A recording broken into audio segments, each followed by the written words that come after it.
திராவிட முன்னேற்ற கழகம் பீகார் தேர்தலுக்கு முடிவுக்கு பிறகு காங்கிரஸை ஒரு வேஸ்ட் லக்கேஜ் என்று நினைக்கிறது.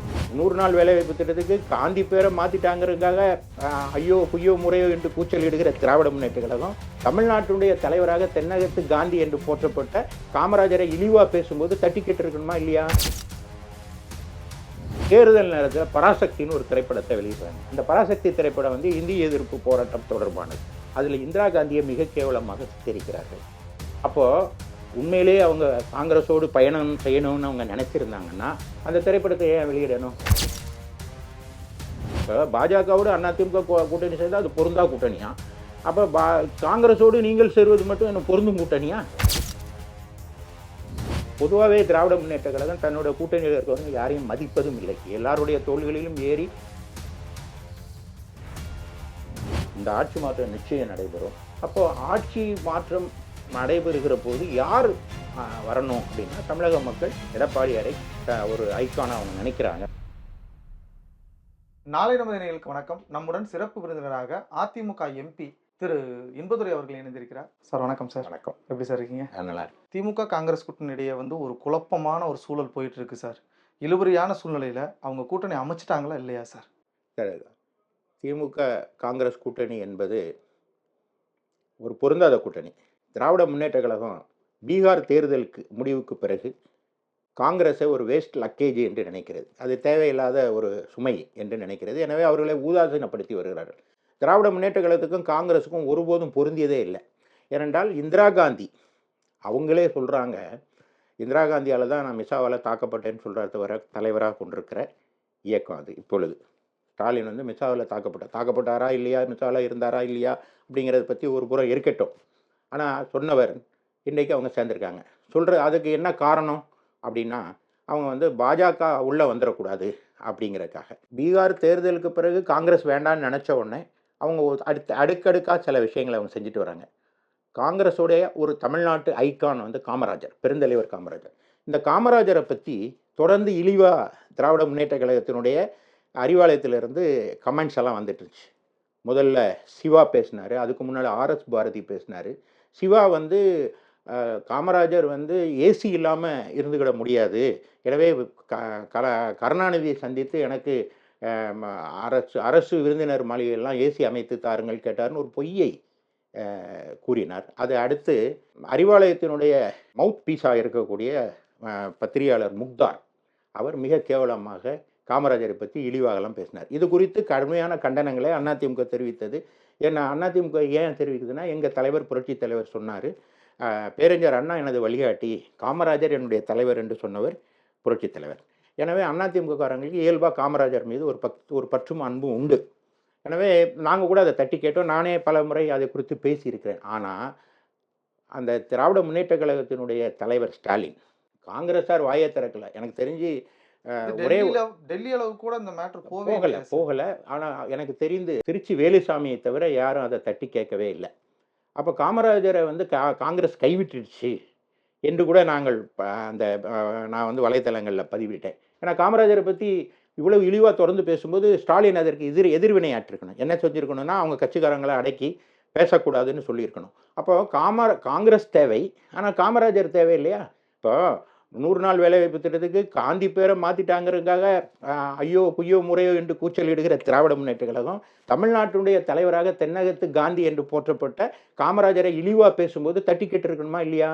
அப்போது இதில் என்ன 2 விஷயம் இருக்குது. ஒன்று, கட்சியில் தனக்கு போட்டியாக இருக்கிற கனிமொழி, தனது மகனுக்கு போட்டியாக வருகிற கனிமொழி தென் மாவட்டங்களில் போட்டியிடுறார், தூத்துக்குடியில். அதுக்கு பின்னணி என்னென்னா, அவர் உண்மையாக சார்ந்திருக்கிறாரான்னு எனக்கு தெரியல, சார்ந்ததாக கூறப்படும் நாடார் சமுதாயத்தினுடைய வாக்குகளை பெறுவதற்கு தான் அவர் வந்து தூத்துக்குடியில் வந்து போட்டியிடுகிறார். உண்மையாக அவர் எங்கே போட்டிட்டு இருக்கணும்? சென்னையில் இருக்கணும், இல்லைன்னா திருவாரூரில் சென்று போட்டிட்டு இருக்கணும். அதனால் அவங்க சொந்த ஊர்.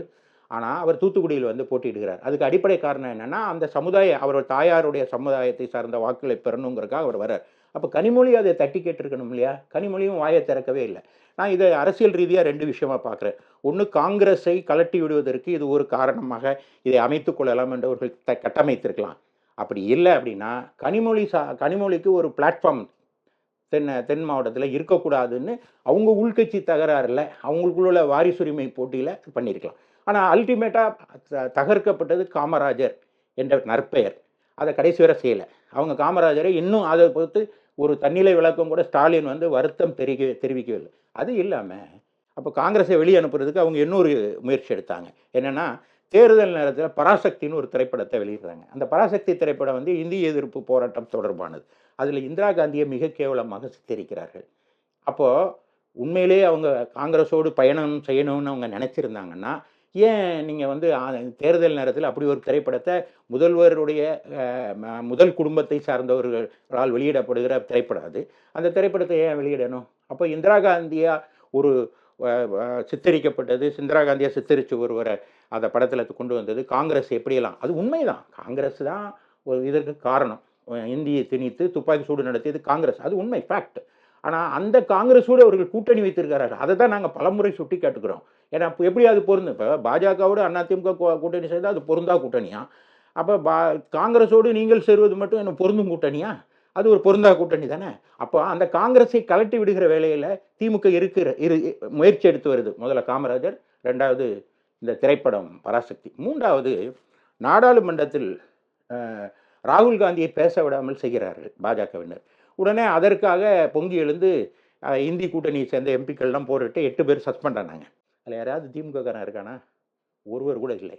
இதையும் நான் தான் சுட்டி காட்டினேன். அதாவது மாணிக்கம் தாகூர் சஸ்பெண்ட் ஆனார்.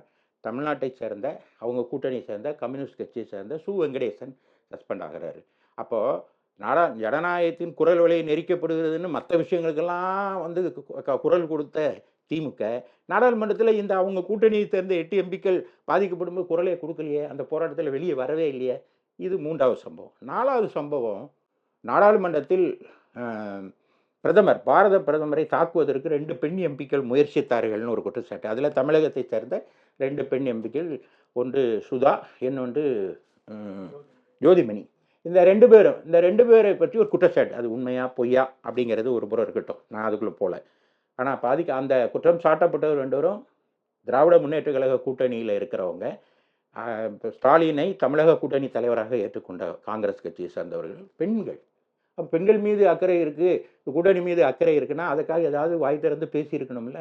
ஆனால் திராவிட முன்னேற்ற கழகத்துக்கு ஒரு குரல் வர வரல. ஈவன் கனிமொழி கூட பேசலை. இதுக்கெல்லாம் என்ன காரணம்னா, காங்கிரஸை கலட்டி விடுகிற ஒரு வேலையில் தான். உடனே முடிஞ்சால் அடிமாடா வா, இல்லைன்னா அந்தால போ என்கிறது அவருடைய இதாக தொடர்ந்து அது நடந்து கொண்டே இருக்குது. ஆனால் காங்கிரஸ் கூட்டணி வந்துடும் சொல்கிறாங்க. வந்தால் அது என்னன்னா, காங்கிரஸுக்குள்ளே ஒரு சுதந்திர போராட்டம் போடுது. நாட்டுக்கு சுதந்திரம் வாங்கி தந்த காங்கிரஸுக்குள்ளே இவர்கள்ட்ட நம்ம ஏன் அடிமையாக இருக்கணும்? ஏன்னா வெள்ளைக்காரர்களே அடிமையாக இருக்கக்கூடாதுங்கிற கௌரவத்துக்காக தானே அந்த போராட்டத்தை நடத்தி நாட்டுக்கு விடுதலை பெற்றிருந்தது. விடுதலை பெற்று தந்த காங்கிரஸ் கட்சிக்கு திமுக இருந்து ஒரு விடுதலை இல்லை. எனவே விடுதலை பெற வேண்டுங்கிற குரல் அவங்களுக்குள்ள ஓங்கி ஒழிச்சுது. அதை தான் அவங்க பல விதமாக சொல்லிகிட்டு இருந்தாங்க. அதுக்கு வந்து தாவக கூட அவர்கள் கூட்டணி அமைக்கிறதாக பேசுகிறார்கள் என்று சொன்னாங்க. அது அவங்க உள்கட்சி விஷயம். ஆனால் கடைசி வரை அது அமைந்ததா இல்லையா அப்படின்னு, ஒருவேளை காங்கிரஸ் திமுக கூட்டணி வந்து விட்டது என்று வைத்துக் கொள்ளுங்கள். அது வந்து இந்த பெற்றோர் வற்புறுத்ததுனால சில திருமணங்கள் நடைபெறும்ல, கட்டாய கல்யாணம் அது இருக்கும். நிச்சயம் அவருக்குள்ள ஒற்றுமை இருக்காது. காங்கிரஸ் தொண்டர்கள் அதை பார்த்துக்கிட்டு இருக்காங்க. காங்கிரஸோடைய தொண்டர்கள் யாரு? இப்போ வந்து செல்வ பெருந்தகை மட்டுமா காங்கிரஸ்? செல்வ பெருந்தகை ஒரு கருவி தான். அவரை ஏற்கிற செல்வ பெருந்தகை ஆரம்பத்துல இருந்தே சார் 3 மாசம் கூட்டணி அமைச்சாச்சு. ஆரம்பத்திலிருந்தே எங்களுக்கு சுமூகமாக போயிட்டு இருக்கு, எங்களுக்கு எந்த இதுவும் இல்ல, எங்களுக்கு பின்வாசல் அரசியல் செய்ய தெரியாதுன்னு சொல்லிட்டு பேசிக்கிட்டே வராரே சார். செல்வ பிறந்தகை வந்து திடீர் இட்லி திடீர் சாம்பார் மாதிரி திடீர் காங்கிரஸ்காரராக மாறியவர். அவருக்கும் காங்கிரஸுக்கும் சம்பந்தம் கிடையாது வரலாற்றில். அப்படிப்பட்டவர். அவர் கூட நான் அவரை தவறாக நினைக்கல. அவர் ஒரு கருவி. அவர் இயக்குற ரிமோட் வந்து ப. சிதம்பரம் கையில் உள்ளது. எனவே ப. சிதம்பரத்தை அவங்க அழைத்தது என்னன்னா, எப்போதுமே திமுகவுக்கு பிரச்சனை வரும்போது ப. சிதம்பரம் முட்டு கொடுப்பார். ப. சிதம்பரம் பெரிய குடும்பத்தை சேர்ந்தவர். ஆனால் அப்படிப்பட்டவரை சின்ன பயல் என்று அழைத்தவர் தான் கருணாநிதி. வரலாற்றில் நிறைய பேருக்கு தெரியாது. தேனாம்பேட்டையில் ஒரு கூட்டத்தில் அவர் பேசினார்னு நினைக்கிறேன். மு. கருணாநிதி வந்து சின்ன பயல் என்று அன்றைக்கு அழைத்தார். சீமான் விட்டு சின்ன பயல் என்று அழைத்தார். ஆனால் அவர் ஒரு கொஞ்சம் பெருந்தன்மையானவர். அவர் காங்கிரஸ் கட்சியை காப்பாற்றுவதற்காக சொல்கிறாரா, இல்லை அவர் தன்னை சுற்றி இருக்கிறவர்களை ராஜாங்கத்தை காப்பாற்றிக் கொள்வதற்காக மீண்டும் திமுக கூட்டணி வேண்டும் என்று சொல்கிறாரா என்று தெரியவில்லை. அவர் உங்கள் கட்சியை அனுப்பி இருக்கிறது, பேச சென்றிருக்கிறார்.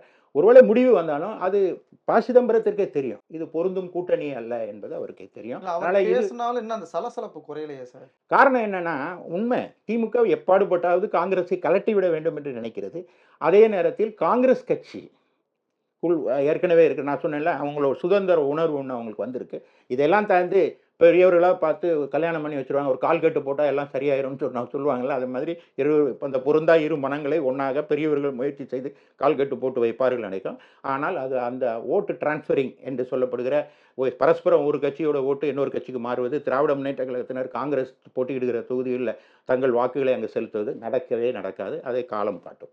சார் இவ்வளோ காங்கிரஸ் சார்புல இருந்து இவ்வளோ அழுத்தம் குடுக்குறாங்க சார் திமுகவுக்கு. ஏன் திமுக காங்கிரஸ வெளில அனுப்பிச்சுட்டு போட்டியிட வேண்டியது தானே சார்? அதான் நான் ஆரம்பத்திலே சொன்னேன். திராவிட முன்னேற்ற கழகத்துக்கு சொந்த கால் கிடையாது. அவர்கள் எப்பவுமே வாடகை அ இரவல் கால்களால் அவர்கள் நடந்து பழக்கப்பட்டவர்கள். அது அவங்களுக்கு பல கால். இந்த இப்ப மனிதனுக்கு 2 கால். ஆனா பல கால் கொண்ட ஒரு ஜந்து போல தான் இந்த திராவிட முன்னேற்ற கழகம் ரொம்ப வருஷமா இருக்கு. அவங்களுக்கு சொந்த 77க்கு பிறகு அவர்களுக்கு சொந்த காலில் தனியாக நின்று ஒரு முறை அவர்கள் ஜெயித்ததில்லை. ஆனா அதிமுக தனியாக நின்று வெற்றி பெற்று ஆட்சியை பிடித்திருக்கிறது. அதனால் தமிழ்நாட்டில் மிகப்பெரிய இயக்கம் அதிமுக மட்டும்தான். இவர்கள் யாராவது ஒருவரை அழைத்து கொண்டு தேர்தலில் நிற்கிறது ஒரு வழக்கம். இப்போ கூட நீங்கள் பார்த்தீங்கன்னா விஜயகாந்த கூட்டணிக்கு அழைத்திருக்கிறார்கள். இந்த விஜயகாந்த் கட்சி எதுக்காக ஆரம்பிக்கப்பட்டாங்க? Dravida Munnetra Kazhagam விஜயகாந்தே சொல்லியிருக்காது. One இண்டியாவில் 11/11/2006 2006 one India இப்போ நீங்கள் பார்த்தாலே தெரியும், வலைத்தளத்தில் இருக்குது. அதில் விஜயகாந்த் பேட்டி கொடுத்துருக்காரு. என்னென்னா எங்கள் இயக்கத்தை அழிப்பதற்காகவே எங்களுடைய மண்டபம் இடிக்கப்பட்டதுன்னு சொல்லியிருக்கார்.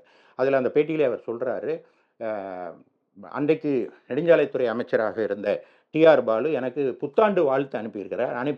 அனுப்பிவிட்டு புத்தாண்டு வாழ்த்தை நான் பிரித்து படிப்பதற்கு முன்பாக இன்னொரு ஓலை வருகிறது, அது கல்யாண மண்டபத்தை இடிப்பதற்கான நோட்டீஸ். ஏன்னா அன்றைக்கு நெடுஞ்சாலைத்துறை அமைச்சராக மத்திய நெடுஞ்சாலைத்துறை அமைச்சராக இருந்தவர் டிஆர் பாலு. அவரை வைத்து அவர் கதையை முடித்தார்கள். அப்போ அந்த மண்டபம் இடிக்கப்பட்டது. இன்றைக்கு விஜயகாந்த் அங்கே உறங்கி கொண்டிருக்கிறார். அவருடைய ஆன்மா அங்கே இருக்கிறது. ஆக எந்த கட்சி அந்த மண்டபத்தை இடித்தார்களோ அதற்கு இன்றைக்கு கூட்டணி சேர்த்து அவர்களுக்கு காம்பன்சேஷன் திமுக கொடுத்திருக்கிறது என்று தான் அந்த கூட்டணி வழியே. அதுவும் பொருந்தும் கூட்டணி அல்ல. பொதுவாகவே திராவிட முன்னேற்ற கழகம் தன்னோட கூட்டணியில் இருக்கிறவங்க யாரையும் மதிப்பதும் இல்லை. எல்லாருடைய தோள்களிலும் ஏறி அது அரச அரியணையை கைப்பற்றி விடுகிறது. மற்றவர்கள் எப்போது போல வழக்கமான கொத்தடிமைகளாகவே அங்கே வாழ்ந்து பழக்கப்பட்டு விட்டார்கள். எனவே இதையெல்லாம் தாங்கிக் கொள்ள முடியாமல் தான் அந்த பேச்சுவார்த்தைக்கு போன ஜவஹர்லால் கூட வழியில் மயங்கி விழுந்தாருங்கிற செய்தியெல்லாம் வந்தது. ஏன்னா எதையும் தாங்கும் இதயம் வேண்டும்னு அண்ணா சொல்லியிருக்காரு. அந்த அண்ணா அறிவாலயத்துக்குள்ளே போய் அதையெல்லாம் தாங்க முடியாமல் தான் அங்கே என்ன சொன்னாங்கன்னு தெரியல, அவர் மயங்கி விழுந்துட்டார். சார் இப்போ திமுக ஓபிஎஸ்ஸை சேர்த்துருக்காங்க, தேமுதிக சேர்த்துருக்காங்க, விசிக இருக்காங்க. இவ்வளோ பேரு கொண்டு இந்த தேர்தலை சந்திச்சா அதிமுக தலைமையிலான என்டிஏ கூட்டணி என்ன மாதிரியான தேர்தல் வியூகத்தை நான் ஏற்கனவே சொல்கிறேன், திராவிட முன்னேற்ற கழகத்தினுடைய கூட்டணி ஒரு பொருந்தா கூட்டணி. அங்கே இருக்கிற எல்லாரையும் ஒவ்வொன்றா சொல்கிறேன். இப்போ மதிமுகவை அவங்க கூட்டணியில் சேர்த்துருக்காங்க. மதிமுக துவக்கப்பட்ட நோக்கம் என்ன? இப்போ காங்கிரஸ் கட்சி துவக்கப்பட்ட நோக்கம் வெள்ளையர்களிடமிருந்து விடுதலை வாங்கி தருவது. அதிமுக துவக்கப்பட்டதோடைய நோக்கம் என்ன? திராவிட முன்னேற்ற கழகம் என்ன தீய சக்தியை ஒழிப்பது. இதை அதிமுக தொடர்ந்து தொய்வு இல்லாமல் செய்து வருகிறது. மதிமுக எதற்காகனா திராவிட முன்னேற்ற கழகத்தினுடைய வாரிசுரிமை கண்டித்து தான் கட்சி ஆரம்பித்தாங்க. நொச்சிப்பட்டி தண்டபாணி உள்ளிட்ட 5 பேர் தியாக வேள்வியில் தங்கள் தேக்கு மரத்தை அந்த தியாக தீக்கு தன்னை பலியாக கொடுத்த தொண்டர்கள்லாம் இருக்காங்க. அப்படிப்பட்ட மதிமுக அந்த கூட்டணிக்கு போனால் அது பொருந்தும் கூட்டணியா? அது எப்படி பொருந்தும் கூட்டணி ஆகும்? அப்போ அவங்களுடைய நோக்கம் என்ன? எதை எதிர்த்து ஆரம்பிக்கப்பட்டதோ அந்த கட்சியிலே தன்னை அடமானம் வைத்துக் கொள்கிற அளவுக்கு என்ன அரசியல் அழுத்தம் இருக்கிறதுனா பதவி வெறி. அண்ணன் திருமாவளவன் பட்டியலின மக்களுக்கு ஒரு ஐகான். அப்போ பட்டியலின மக்களுடைய விடுதலைக்காக ஒரு கட்சி ஆரம்பிக்கப்பட்டவர். அவரே அடிமையாக இருக்கிறார். இப்போ ஸ்டாலினுக்கு அரியணையை பெற்றுத்தர வேண்டும் என்பதற்காக அவர் பிளாஸ்டிக் சேரை சகித்து கொண்டிருக்கிறார். அந்த மக்களுடைய விடுதலைக்காக தான் அந்த இயக்கம் ஆரம்பிக்கப்பட்டது. இப்போ வேங்கவேல் பிரச்சனை இருக்குது, மலம். யார் புகார் கொடுத்தாரோ அவர் மேலே அந்த வழக்கு போடுற அரசு. அதையும் சகித்து கொண்டு இருந்தால் அதுக்கு பேர் எப்படி விடுதலை ஆகும்? ஆகவே திமுக மற்றவர்களுடைய அதாவது தன்மானம், சுயமரியாதை, நாங்கள் அடிமை இல்லை, யாருக்கும் அடிமை இல்லை என்று சொல்லி ஒரு பெரிய அடிமை கூட்டத்தை தனக்கு கீழே வைத்துக்கொண்டு தேர்தலை சந்திக்கிறது. அந்த தேர்தலில் கூட்டணி பேச போகிறவர்கள் வாசலில் செருப்பு விடுற மாதிரி அவங்க சுயமரியாதை விட்டுட்டு தான் உள்ளே போவாங்க போல. மற்றும் ஒரு சிலர் வீட்டிலேயே தங்களுடைய இதயத்தை இரும்பு பெட்டியிலே பூட்டி வைத்து விட்டு எதையும் தாங்க இதை வேண்டும்னு சொல்கிறாங்களே உள்ளே போனாங்க. இதை தாங்க முடியாமல் தான் பேராசிரியர் ஜவஹர்லால் மயங்கி விழுந்துட்டாருன்னு நான் நினைக்கிறேன். சார் நேத்து திமுக கூட்டணிக்குள் காங்கிரஸ் வந்தாதான் காங்கிரஸுக்கு அந்தஸ்து அப்படின்னு சொல்லி ரகுபதி சொல்லியிருக்காரு சார். ரகுபதி வந்து கூடு விட்டு பாய்கிற கூடு கூடு பாய்கிற ஒரு வினோதமான ஒரு ஜந்து. அவருக்கு அடையாளம் ரகுபதி என்ற அடையாளத்தை யார் தந்தா? அண்ணா திராவிட முன்னேற்ற கழகம். இந்த அண்ணா திராவிட முன்னேற்ற கழகத்தோட நோக்கம் என்ன? திமுகவை அழிப்பது. அந்த திமுகவினுடைய கைவாளாக கைக்கருவியாக இருந்து அண்ணா திமுக பதம் பார்க்கிறவருடைய பேச்சை நாம் பொருட்படுத்த வேண்டியதில்லை. ஓ பன்னீர்செல்வம் கூட நான் அவரை பற்றி எதுவுமே சொல்லக்கூடாது என்று நான் நினைத்தேன். தமிழ்நாட்டில் வழக்கமாக காலங்காலமாக ஒரு துரோகம் அல்லது ஒரு தீங்கு இழைத்து விட்டால் அவரை எட்டப்பன் என்று அழைக்கிற வழக்கம் தமிழர்களே இருக்கிறது. இனி எட்டப்பன் பெயருக்கு பதிலாக பன்னீர்செல்வம் என்ற பெயர் தான் இனிமேல் தமிழர்களால் உச்சரிக்கப்படும். துரோகம் அப்படின்னா அதற்கு பேர் பன்னீர்செல்வம். இப்போ அதிமுக என்டிஏ கூட்டணி எப்படி சார் இருக்கு? அதிமுக கூட்டணி வலுவோடு இருக்கு. நேற்று கூட எடப்பாடியார் டெல்லி பட்டணத்திலே சொல்லியிருக்கிறார், எழுச்சியோடு இருக்கிறோம், எங்கள் கூட்டணி அமைந்திருக்கிறது. தமிழக மக்களுடைய மக்கள் இருக்கிற ஒரே ஒன் லைன் ஆட்சி மாற்றம். ஆட்சி மாற்றம் வேணும்னு நினைக்கிறாங்க. ஏன்னா யாருக்கும் பாதுகாப்பு இல்லை. நீங்கள் பார்த்தீங்கன்னா விருகம்பாக்கத்தில் இருக்க பெண் காவலருக்கு தொல்லை கொடுத்தாங்க. இந்த ஆட்சியோட துவக்கத்திலே திருச்சி பக்கத்தில் ஆடி மேய்க்கும் சிறுவர்களால் ஒரு சப் இன்ஸ்பெக்டர் கொல்லப்பட்டார். ஆக போலீஸாருக்கு பாதுகாப்பு இல்லை. ஃபஸ்ட்டு போலீஸாருக்கு எல்லாருடைய உரிமையும் உரிமையும் பாதுகாத்து தருது போலீஸார். அப்போ அவங்களுக்கு ஒரு டிஜிபி சட்டப்படி அமைக்க முடியல. டிஜிபி இல்லை, அவங்களும் உயர் அதிகாரிகள் அதை பற்றி வாய் பேச முடியாத சூழ்நிலை இருக்காங்க. ஒரு ரெகுலர் டிஜிபி இல்லை. இன்னொன்று, சரி அப்போ போலீஸார் அதை சரியாக பாதுகாப்பு தர முடியலன்னா நீதிமன்றத்தை நாடுவோம். நீதிபதிகளுக்கும் நீதிபதி உத்தரவு போடுறாரு, நேரு மேலே வழக்கு போடுங்கன்னு. உத்தரவை மதிக்க மாட்டோம்னு சொல்லி அடம்பிடிக்குது அரசாங்கம். நேற்றைய தினத்தில் கேட்டிருக்காங்க எத்தனை விட்டு நேரு வழக்கில் மட்டும் இல்லாமல் அதுக்கு அடுத்தது ஒரு வழக்கில் ஏதோ ஒரு ட்ரஸ்ட்டில் ஒரு ரோடு போட்டிருக்காங்க. அந்த ரோடு போட்டது தவறு அப்படின்னு சொல்லி தனி நீதிபதி ஒரு உத்தரவு பிறப்பிக்கிறார். அந்த உத்தரவு தவறுன்னா அதுக்கான பொறுப்பு இருக்கணும். அப்படி இல்லைன்னா அப்பீல் போகணும். 5 வருடம் கழித்து அப்பீல் வந்திருக்காங்க. உடனே நீதிபதி கேட்குற, தமிழ்நாட்டில் இப்படி தான் பண்ணுவீங்களா? சட்டத்தை மதிக்க மாட்டீங்களா அப்படின்னு. ஒரு நல்ல அரசாங்கம்னா, சுரணை உள்ள அரசாங்கம்னா அதை கேட்கும். அதாவது சட்டத்தின் பால் நடைபெறுகிற அரசாங்கம்னா அதை கேட்கும். அதை எதுவுமே கேட்க மாட்டேன் அப்படின்னு சொன்னா, இப்போ நீதிமன்றம் இருக்குல்ல, அது சங்கிலி போட்டு ஒருத்தரை இழுத்துட்டு ரோட்டில் இழுத்துட்டு போகணும்னு நினைக்கிறீங்களா? வார்த்தை போதாதா? நீதிமன்றம் செல்கிற வார்த்தைகள் போதாதா? அந்த வார்த்தைகள் தினசரி வருது. ஆனால் எந்த சுரணையும் இல்லாமல் எல்லாத்தையும் துறைச்சி போட்டு மீண்டும் அரியணையை கைப்பற்றுவோம் என்று நினைத்தால், திராவிட முன்னேற்ற கழகம் மக்களை எவ்வளவு முட்டாளா நினைச்சுக்கிட்டு இருக்கு. எப்படினாலும் ஓட்டு பார்த்துட்டு தானே சார் இருப்பாங்க. கண்டிப்பா பார்த்துருப்பாங்க. ஒரு மௌனமாக ஒரு அலை எழும்பி கொண்டிருப்பதை நான் அறிகிறேன். இந்த ஆட்சி மாற்றம் நிச்சயம் நடைபெறும். அப்போ ஆட்சி மாற்றம் நடைபெறுகிற போது யார் வரணும் அப்படின்னா, தமிழக மக்கள் எடப்பாடியாரை ஒரு ஐக்கானா அவங்க நினைக்கிறாங்க. அவர் தான் மீட்பதற்கு வல்லவர். அவர் தான் நம்முடைய காவல் தேவனாக வருவதற்கு வல்லவர். ஏன்னா கடந்த 4.5 ஆண்டுகால ஆட்சியில் அவர் அதை நிரூபித்து காட்டியிருக்கிறார். நல்ல ஆட்சி, சட்டம் ஒழுங்கு சிறப்பாக இருக்கிறத காமிச்சிருக்கிறார். நீதிமன்றங்களில் இன்னைக்கு நீதிமன்றத்திற்கு நீதிபதிகளுக்கே பாதுகாப்பு இல்லை. ஒரு நீதிபதி தீர்ப்பு வழங்கினார், திருப்பரங்குன்றம் நீதிபதி. அது நியாயமா தப்பா அப்படிங்கிறதுக்குள்ளே நான் போகல. ஒருவேளை தவறாக வழங்கியிருந்தால் நீங்கள் உச்சநீதிமன்றத்துக்கு தான் போய் பண்ணணும் முடியும். அதான சட்டம், அதான அரசியலும் சட்டப்படி அப்படி தானே பண்ணணும். அதுக்கு பதிலாக அந்த நீதிபதியே மாற்றுங்கள், அந்த நீதிபதி மேலே நடவடிக்கை எடுங்கள்னு நாடாளுமன்றம் வர நாக்கை நீட்டிய கூட்டணி. அப்புறம் எப்படி இந்த கூட்டணியிடம் மீண்டும் மக்கள் கொடுத்தா யார் பாதுகாப்பாக இருக்கா? போலீஸுக்கு பாதுகாப்பு இல்லை, நீதிபதிகளுக்கு பாதுகாப்பு இல்லை, மக்களுக்கு பாதுகாப்பு இல்லை. 2 வயது குழந்தை, பச்சை குழந்தை பாதிக்கப்பட்டிருக்கிறது. திருவள்ளூர் மாவட்டத்திலேருந்து அந்த தகவல் நிர்வாகி. அப்போ இதுக்கெல்லாம் யார் பொறுப்பேற்க வேண்டும் என்றால், ஸ்டாலின் ஒரு திராவிட முன்னேற்ற கழகம் பொறுப்பேற்கணும், ஸ்டாலின் தான் பொறுப்பேற்கணும். ஆனால் ஸ்டாலின் இப்போ ஒரு புதிய கட்டமைப்பை செய்கிறார். அதாவது திமுக காரங்க மோசம்தான், ஆனால் ஸ்டாலினுக்கு இதெல்லாம் தெரியாது, பாவம் ரொம்ப நல்லவருங்கிற மாதிரி ஒரு நரேட்டிவை செட் பண்ண முயற்சி பண்ணுறாங்க. அப்போது ஒரு கொள்ளை கூடாரத்தின் தலைவன் எப்படி நல்லவனாக இருக்க முடியும்? ஒரு ஒரு மோசடியான ஒரு ஒரு ஒரு தவறான ஒரு கூட்டத்தின் தலைவன் எப்படி நல்லவனாக இருக்க முடியும் என்பது மக்கள் அறிவார்கள். இதற்கு எல்லாத்தையும் அவங்க பார்த்துட்டே இருக்காங்க. அதனால் நிச்சயம் ஆட்சி மாற்றம் நிகழும். ஒற்றை விரல் புரட்சி நடைபெறும். இந்த ஒற்றை விரலால் ஓங்கி அடித்து அனைத்து இந்திய அண்ணா திராவிட முன்னேற்ற கழகத்தை மீண்டும் ஆட்சியில் தமிழக மக்கள் அமர்த்துவார்கள். சார் இப்போ ஓபிஎஸ் ஆதரவாளர்கள் அழகிரிக்கு வலது இடது கடமா இருந்த மன்னன் எஸ்ஆர் கோபி வருகை சார், இது எப்படி சார் பார்க்குறீங்க? சார் அழகிரிய பாவம், அவர் அதை நான் பலமுறை சொல்லியிருக்கேன். ஆனால் அது இப்போ அங்கே சொல்ல வேணாம்னு நான் நினைக்கிறேன். ஏன்னா அது ஒரு அரசியல் பேசலாம், ஒரு குடும்பத்தின் உள்விவகாரங்களில் சென்று பேசக்கூடாது. ஆனால் அழகிரியை நான் பார்க்கும்போது அவர் அந்த காலத்தில் அழகிரி அவர் எப்படி முன்னிறுத்தினார், அவர் தாழ்த்தப்பட்டவர் வீட்டில் பெண் கொண்டார். அவருடைய மனைவி தாழ்த்தப்பட்ட பட்டியலின சமூகத்தை சேர்ந்தவர். நான் கூட அதை பெருமையாக நினச்சேன். ஆனால் தாழ்த்தப்பட்ட பட்டியலினத்தை பெண்ணை அவர் திருமணம் செய்ததால் அந்த வீட்டை விட்டு விலக்கி வைக்கப்பட்டார். ஏன்னா மதுரையில் அவருக்கு வீடு தனியாக கொடுத்து அங்கே அனுப்பிச்சிட்டார் கருணாநிதி. அவர் இருந்தார். இப்போ அவருக்கான வாய்ப்பு மறுக்கப்பட்டிருக்கு. ஆனால் அது அவங்க குடும்ப விஷயம். நான் அதை பற்றி ரொம்ப பேசல. ஆனால் அரசியல் ரீதியாக அவரை நான் பேசுவேன். ஏன்னு கேட்டால் அவர் ரொம்ப சொன்னார், அதிமுகன்னு ஒரு சக்தியே இருக்காது, அது அழிந்து போகும்னு சொன்னார். அதிமுக அப்படி சொன்னவங்க தான் போயிட்டாங்க. நான் வந்து அழகிரி நல்லா இருக்கணும்னு விரும்புகிறேன் தனிப்பட்ட விதத்தில். ஆனால் அரசியல் ரீதியாக அதை விமர்சித்து தான் ஆகணும். இன்றைக்கி அவர் அரசியல் இல்லாட்டும் நான் எண்ணி பார்க்கிறேன். திராவிட அதிமுக என்கிற ஒரு கட்சியை இல்லாமல் ஆக்கிடுவேன் என்று சொன்ன காலங்கள் உண்டு. இப்போது அவர் எங்கே இருக்கார்?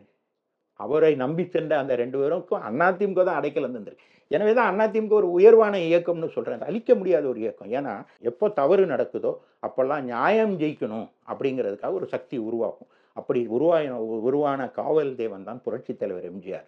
அவர் திராவிட முன்னேற்ற கழகத்தை அந்த திராவிட முன்னேற்ற கழகத்தை வீழ்த்துவதற்காக புரட்சித் தலைவருக்கு தோள் கொடுத்து வந்தது தான் புரட்சித் தலைவி அம்மா. அந்த வழியில் சுயமாக உருவாகிற ஒரு சுயம்பு போல வந்தவர். நீங்கள் யாராவது புரட்சித் தலைவி இருக்கும்போது இவர் அடுத்து முதலமைச்சர் வருவார்னு நினச்சிருப்பாங்களா? எடப்பாடியாரை வருவார். காலம் அவரை உருவாக்கியது. எங்களோட இப்போ அதிமுக தொண்டர் இயக்கம். நான் பார்க்கும்போது ஒரு சாதாரண ஒரு சட்டமன்ற உறுப்பினராக அவரை பார்த்துருக்கேன். அவர் ஒரு அமைச்சராக பார்த்துருக்கேன். அவர் கட்சியில் ஒரு மாவட்ட செயலாளராக பார்த்துருக்கேன். அப்படி இருக்கிறவர் தன்னை வைத்து கொண்டு இந்த கட்சிக்கு ஊர் வருகிற போது நான் வந்து இருக்கிறேன் அப்படின்னு திராவிட முன்னேற்ற கழகத்தை திராவிட முன்னேற்ற கழகத்தை எதிர்த்து போரிட்டு அது ஒரு தீய சக்தி என்பதில் உறுதி கொண்டு நின்று அதுக்காக எத்தனை பழிச்சொல் பாவச்சொல் அவரை பற்றி எவ்வளோ கேவலமான விமர்சனங்கள் அது இப்போ அதிமுக புரட்சித் தலைவி அம்மா மறைவுக்கு பிறகு அதிமுகவுக்கு நிறைய சவால்களை சந்தித்தது. நீதிமன்றங்களில், மக்கள் மன்றங்களில், மேடைகள்லாம் எடப்பாடியாரை எவ்வளோ கேவலமாக பேசினாங்க. அப்படி பேசினவர்கள்லாம் இப்போ எங்கே இருக்காங்க? திராவிட முன்னேற்ற கழகத்தில் இருக்காங்க. நான் ஆரம்பத்திலேருந்து சொல்கிறேன், இதுக்கு பின்னணியில் இருக்கிறது திராவிட முன்னேற்ற கழகம். ஆனால் அந்த திராவிட முன்னேற்ற கழகத்தினுடைய அந்த உண்மை ரூபம் தெரிந்து விடக்கூடாது என்பதாக டெல்லி பட்டணத்துக்கு பறந்து சென்று யார் வீட்டு வாசலையாவது நின்று ஒரு காவி வேடம் தரித்து கொண்டு அதை செய்வது பாஜக என்று ஒரு தவறான ஒரு சித்திரத்தை மக்கள் முன்பு வரைந்து காட்டி அதிமுகவை அழிக்கிற வேலையை அவங்க ஈடுபட்டாங்க. ஆனால் நான் ஆரம்பத்திலேருந்து சொன்னேன், இதுக்கு பின்னால் இருக்கிற திமுக. இப்போ அது உறுதிப்பட்டுடுச்சா? எல்லாரும் போய் சேர்ந்துட்டாங்களா? பாசறையில் போய் சேர்ந்துட்டா? திமுக பாசறையில் போய் சேர்ந்துட்டாங்களா? அப்போது இந்த கட்சி எதற்காக ஆரம்பிக்கப்பட்டதோ அந்த கட்சியினுடைய அத்தனை பதவிகளையும் இதையும் பெற்றுக்கொண்டு அதை அனுபவித்து விட்டு உச்ச பதவியே முதலமைச்சர் கட்சியினுடைய ஒருங்கிணைப்பாருங்க பதவியெல்லாம் அனுபவித்தவர்கள் எல்லாம் போய் அங்கே போய் நிற்கிறாங்கன்னா இந்த திமுக அதிமுக மேலே எவ்வளோ வன்மம் வைத்திருக்கிறது. ஆனால் அதிமுக இதெல்லாம் தாண்டி வரும், வெற்றி பெறும். அதிமுக தான் ஆட்சி. பல்வேறு அரசியல் கருத்துக்களை பகிர்ந்தமைக்கு நன்றி சார்.